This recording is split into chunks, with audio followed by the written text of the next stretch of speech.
A grande verdade. Entrevista. Eu estou falando do presidente da Associação Brasileira do Agronegócio, o senhor Marcelo Brito, que vai falar com a gente agora ao vivo. Olá, Marcelo Brito, tudo bem? O senhor está nos ouvindo? Boa tarde, pessoal. Ouvindo claramente. Poxa, que bom que conseguimos falar com o senhor. Foi difícil conseguir seu contato, viu? Sabe como é que eu fiz? Eu atravessei a rua aqui e fui no prédio. Vocês são vizinhos da rádio aqui. Exatamente. A gente foi lá, pediu o seu contato, aí nos passaram da sua assessora. Obrigado por nos atender, viu? Prazer é meu. Bom, o Marcelo Brito, presidente da Associação Brasileira de Agronegócio, eu acompanho suas entrevistas já há bastante tempo e fiz questão de convidar o senhor para falar com a gente, com o público da Energia 97, pela sua capacidade de explicar coisas que são bastante complicadas nessa questão. O agronegócio, o meio ambiente, o que está acontecendo hoje, como é que o governo está lidando com essa questão. A primeira pergunta que eu vou fazer para o senhor é como é que está a imagem do Brasil hoje lá fora e como é que isso afeta a gente aqui dentro. Pedir para o senhor explicar para os nossos ouvintes. Bom, vamos lá. A imagem do Brasil é muito ruim nesse momento. E nós sempre enfrentamos, já há vários anos, tá? Se você pega o ranking de notícias negativas contra o Brasil, você tem um desmatamento como de destaque e tratamento a populações indígenas. Esses estão sempre entre os top 3. O desmatamento sempre lá em cima. Tá? Então, a imagem é muito ruim. Mas aí alguém pode chegar para você e falar, pô, mas que imagem ruim que é essa? Se o agronegócio vende o que tem e o que não tem. Tá? A gente precisa entender as coisas diferentemente. A imagem de um país, ao tempo, ela se corrompe ao ponto de prejudicar a marca país. Tá? E essa é a nossa preocupação. Se você chegar à marca Brasil e ela for prejudicada, e eu posso citar exemplos para vocês, por exemplo, a Indonésia sofre há muito tempo, porque é considerado um país também de graves agressões ao meio ambiente, e os produtos da Indonésia são sempre precificados abaixo do preço de seus concorrentes, mesmo que seja o mesmo produto, mesmo que seja uma commodity. Tá? Por mais sustentável que você seja dentro da Indonésia, o seu produto é da Indonésia. Então, se a gente não se preocupa com isso, a gente precisa saber que, ao comprar um produto do Brasil, o cara não quer saber, o comprador, se o produto é de São Paulo ou da Amazônia. O produto é do Brasil. E a Amazônia coloca o Brasil no mundo, mas também tira o Brasil do mundo. Então, mesmo que você não veja um efeito financeiro, econômico-financeiro de curto prazo, esse efeito no médio e longo prazo é certeza que acontecerá. O senhor Marcelo, concordo plenamente com isso que você falou. E eu queria saber sobre a ideia que as pessoas têm em geral, o mercado tem em geral, de que o agronegócio e o meio ambiente, eles não se conversam e que o agro não protege tanto assim o meio ambiente. Como é que o senhor avalia isso? Então, tem um desconhecimento grande em cima disso. Olha, vocês devem ter acompanhado aí pela imprensa nesses dias várias notícias de uma iniciativa que chama Coalizão Clima, Floresta e Agricultura. Sim, nós demos essa notícia ontem aqui. Exato. Então, a coalizão nada mais é do que uma união hoje de 230 organizações, e aí você tem grandes empresas do setor financeiro, do setor agronegócio, as grandes ONGs, você tem os principais agentes da academia brasileira, as principais universidades. Essa coalizão foi montada há 5 anos atrás para acompanhar as ações do governo brasileiro na COP de Paris, que resultou no Acordo de Paris. Então a gente estava lá fazendo o quê? O lobby, e o lobby da seguinte maneira, tá? O agronegócio estava acompanhando para que os compromissos brasileiros não fossem acima da barra, o que prejudicaria o cumprimento dessas leis, e o meio ambiente estava acompanhando para que não fosse muito abaixo da barra e colocasse o Brasil numa situação difícil. Então, uniu o setor ambiental e o setor de produção para buscar um equilíbrio da defesa brasileira em relação ao Acordo de Paris. Deu tão certo que nós continuamos esse processo e até hoje trabalhamos juntos. Várias empresas e associações do agro com várias ONGs. Qual que é a verdade do agronegócio brasileiro? Tá? Eu te falo com muita certeza aqui hoje que mais de 95% do agronegócio brasileiro é muito bom. É muito bom. Não existe, em termos comparativos, nenhum país do mundo onde quase 25% da cobertura vegetal é protegida pelo setor privado. E isso acontece aqui no Brasil por conta do Código Florestal, que exige as famosas reservas legais, que variam de 20% a 80%, dependendo do bioma que você tem. Agora, existem peças ruins nesse jogo? É lógico que existe. Em todo tabuleiro de qualquer setor econômico, você tem gente boa e tem gente ruim. O importante é que a maioria é de gente boa. E o Brasil hoje exporta, gente, para quase 200 países do mundo. Será que 200 países do mundo fizeram um complô para comprar produtos que degradam, que desmatam? Ou seja, seria um complô de todos os países do mundo contra o planeta? É lógico que não. Agora, nós temos um problema seríssimo que chama-se Amazônia. Então, quando o pessoal fala assim, a soja está destruindo a Amazônia. Gente, menos de 3% da soja produzida no Brasil vem da Amazônia. Menos de 3%. Tá? Você tem um impacto maior na questão do gado. Por quê? Como é que é essa ocupação da Amazônia? É ocupação de área pública. O pessoal chama de grilagem, ninguém sabe o nome, mas grilagem nada mais é do que roubo de patrimônio público. Quando alguém rouba a Petrobras, fica todo mundo assim, que absurdo, corrupção. Mas quando alguém rouba a terra pública, ninguém fica chateado. Tá? Então, a grilagem de terra, o cara vai lá, rouba uma terra pública, ele desmata, ele vende a madeira, embolsa o dinheiro, tudo fora da lei, sem imposto, sem nada, e depois ele precisa dar alguma legalidade nessa área. E a legalidade qualquer, ele põe gado em cima dela, para depois, através de um processo de posse mansa e pacífica, tentar algum título daquela terra e vender com lucro astronômico. Então, a gente precisa separar o que é esse gado que vem da grilagem de terra do que é realmente a produção legal, honesta e decente aqui no nosso país. Ô Marcelo, uma coisa. Enquanto tem gente no governo dando porrada na China e chamuscando as nossas relações com esse importante parceiro comercial, eu quero saber quão seguras estão as exportações do Brasil com a China. Qual a chance da China fechar negócio com os Estados Unidos e largar o produtor brasileiro na mão? Bom, primeiro vamos entender que o jogo internacional ele é muito pesado, as negociações, o comércio internacional é muito pesado. Então, quando a gente fala assim que essas críticas contra o Brasil é jogo comercial, lógico, tem jogo comercial. A gente queria o quê? Que os nossos concorrentes nos elogiassem, falassem que somos lindos, maravilhosos. Não é assim que a coisa funciona. Tá? A concorrência é muito grande. A China hoje responde por 40% das exportações brasileiras. A Ásia responde por quase 60% das exportações brasileiras. Se você pegar os 10 países mais populosos do mundo, 6 estão sob a influência geopolítica da China, ou seja, no entorno da China. Então, queira ou não, gente, o próximo século ele é asiático. Ele é asiático. Se você quiser desenvolver o seu país, qualquer que seja o país, você que tem que estar com o pé fincado lá dentro.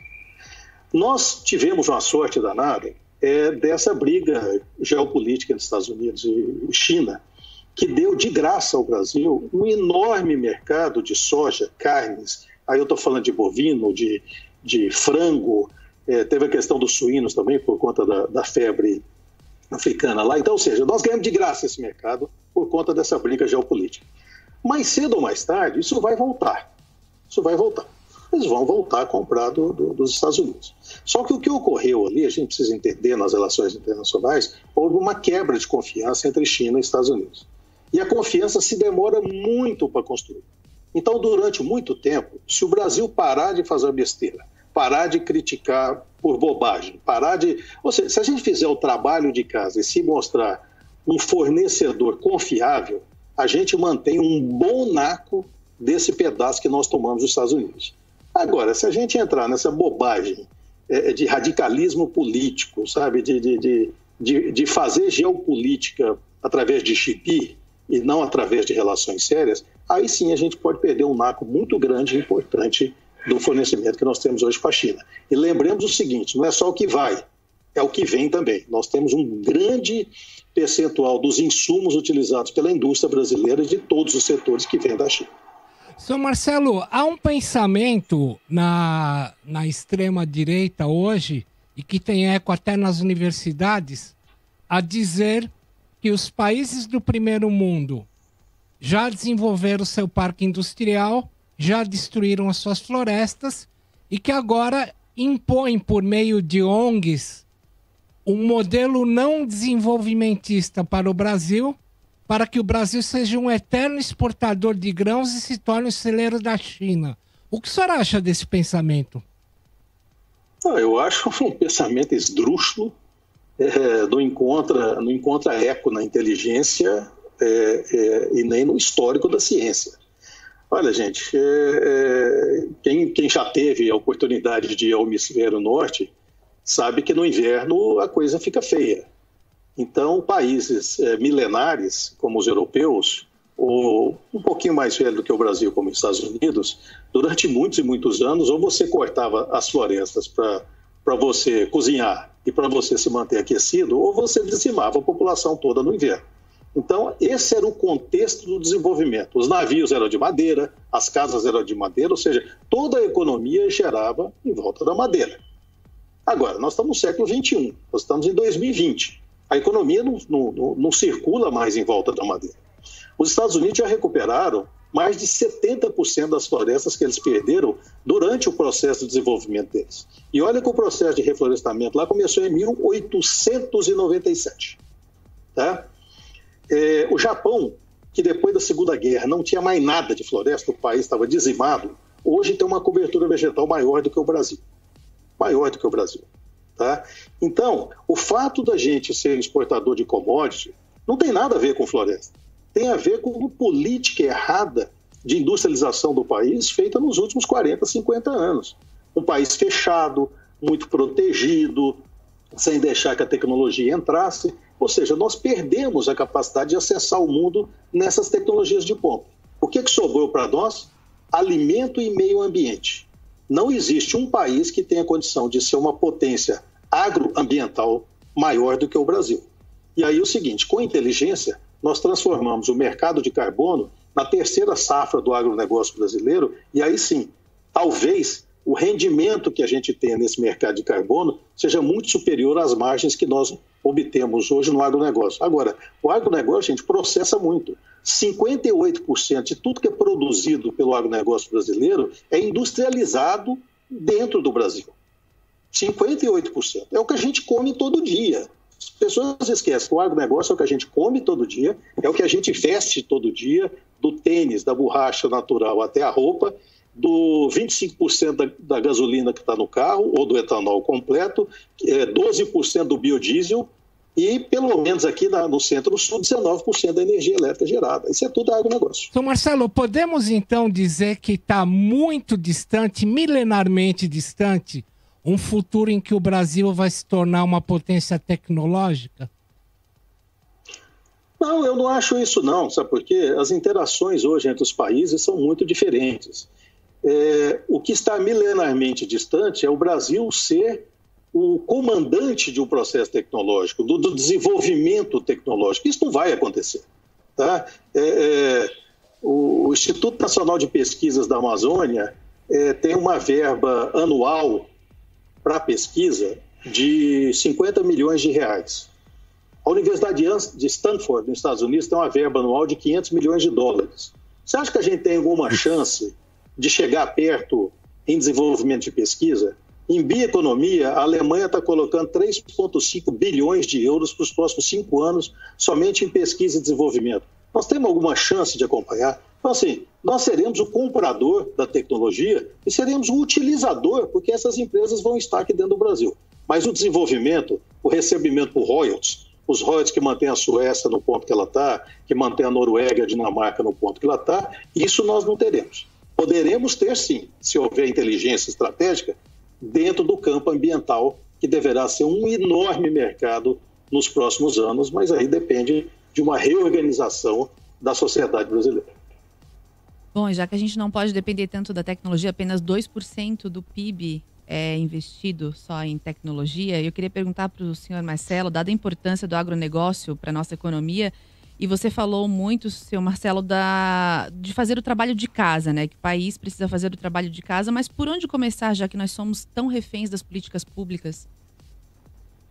Olha, eu acho que nós estamos começando. Os movimentos que nós assistimos no Brasil esse ano são espetaculares. Tá? Os diversos movimentos do setor privado, e eu chamo a atenção para um que, inclusive, nós participamos também, que foi lançado no dia 7 de julho, o último, onde 38 empresas assinaram uma carta de compromissos de desenvolvimento sustentável. Como é um movimento aberto, essas 38 já se tornaram 70 empresas nesse momento. É um movimento inédito pelo seguinte motivo. É tradicional no Brasil você fazer esses movimentos tendo associações assinando isso. E a empresa fica escondidinha lá atrás da associação para não aparecer. Nesse caso, o que você tem, não, é o logo da empresa e a assinatura do presidente na frente. Então, na hora que você tem a marca, que é a coisa mais importante de qualquer empresa, e a assinatura do presidente na frente, você cria um canal diferente de negociação. Tá? Você cria um canal diferente de conversa com o governo. Governos só funcionam sob pressão da sociedade. Se você deixar ele tranquilo, nenhum governo funciona, nem aqui no Brasil, nem em outro lugar do mundo. A sociedade tem que cobrar permanentemente. Eu acho que, finalmente, depois de 520 anos, a sociedade brasileira está amadurecendo num processo de cobrança republicana. Tá? O que eu estou falando de cobrança aqui não é lobby, não. É cobrança republicana através das suas entidades, da sociedade civil organizada, das entidades empresariais e assim por diante. Sabe qual é o problema, Francine? Quando bate no bolso, todo mundo acorda. O bolso é o principal motivador do ser humano. Pois é, o ministro Salles, ele tem dado várias declarações e sempre alega motivos ideológicos, ele tem sempre culpado a esquerda, alegou até questões ideológicas envolvendo o uso de um tipo de produto para combater o fogo. Como é que o senhor vê essa postura do ministro Salles? O senhor acha que ainda cabe um discurso de esquerda, direita, nesse momento em que as florestas estão pegando fogo? Isso não é uma questão que já transcende os lados da política, senhor Marcelo? Não, transcende. E, lamentavelmente, o Brasil, nesses últimos, pelo menos 15 anos, é um país que vive desse processo dicotômico dos extremos. Né? É a extrema-direita gritando de um lado, a extrema-esquerda gritando do outro. A gente tem que entender que os extremos, eles só existem e funcionam por conflitos. Não tem nada. Você quer destruir um extremo, seja de esquerda ou de direita, fala para ele, olha, vamos sentar numa mesa e negociar. Aí pronto, você acabou com o processo. Porque o negócio deles é o conflito. Quando eu falo desses novos movimentos que eu estou te falando, é o movimento que transita pela Avenida Central, tá? Que deixa os extremos do lado e procura a razão, a racionalidade. E não existe governo no mundo que seja totalmente bom e nem governo que seja totalmente ruim. Você tem gente muito boa e gente muito ruim. E nesse governo tem muita gente boa lá dentro. Muita gente boa que quer fazer a coisa direita. E acredite, tem vários canais de negociação abertos, vários canais. Mas a gente tem que entender que hoje tem alguns membros que eles não estão falando pelo Brasil, eles estão falando pela ala que eles defendem, ou já falando para a próxima eleição. Então, não é um processo assim que você está falando para o Brasil, tá? Você está construindo pelo Brasil. E a prova disso é você... Olha, esse mesmo movimento empresarial que eu te falei, que hoje está com 70 empresas, nós tentamos fazer o ano passado e não conseguimos nem 5. Tá? Então, o fato de você não ter conseguido 5 ano passado e conseguir 70 esse ano, explica muita coisa. E o fato da coalizão ter crescido tanto, tá? Já ter 230 participantes e ter mais um monte entrando agora durante esse mês, mostra também um cenário bastante alvissareiro para o Brasil que a sociedade está acordando. E esse tipo de... Eu acho que eles são bravatas. E você conhece alguém que com bravata conseguiu ir longe? Não tem. Você conhece... Que nota você daria para o Ricardo Salles? Olha, eu não tenho que dar nota nenhuma para o ministro, tá? Quem dá nota para ele é o presidente, que quem o contratou. Eu dou nota para os meus colaboradores que trabalham diretamente comigo e têm ações diretas comigo. Eu não sou analista do Ricardo, eu não sou analista do governo. O que eu posso falar como presidente da BAG e como cofacilitador da coalizão Brasil, Clima e Agricultura é fazer análise daquilo que é construtivo para o Brasil. Essa parte política não entra, não. As investigações da Polícia Federal já apontaram indícios de que os incêndios no Pantanal começaram em algumas propriedades particulares. Como é que a ABAG se relaciona com essa possibilidade, senhor Marcelo? Olha, diante do caos do Pantanal, naturalmente nós vamos procurar entender o processo e ouvir de vários lados. Tá?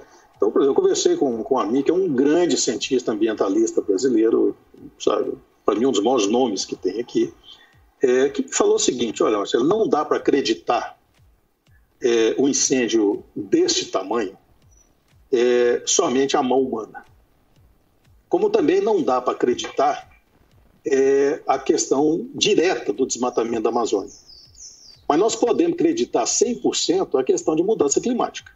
Nos últimos 3 anos, o Pantanal passou por uma seca danada, e se começa um fogo aqui, tem sempre um aproveitador que opa, está queimando ali, deixa eu queimar mais um pedacinho de pasto aqui. Não existe, por enquanto, pelo menos, nenhuma tecnologia que te fale quanto disso veio naturalmente e quanto disso veio pela mão do homem. O Pantanal, pelas suas características, quando seca, ele é suscetível à queimada. Diferente da floresta amazônica, porque uma floresta úmida, salvo em secas muito grandes, não queima sozinha.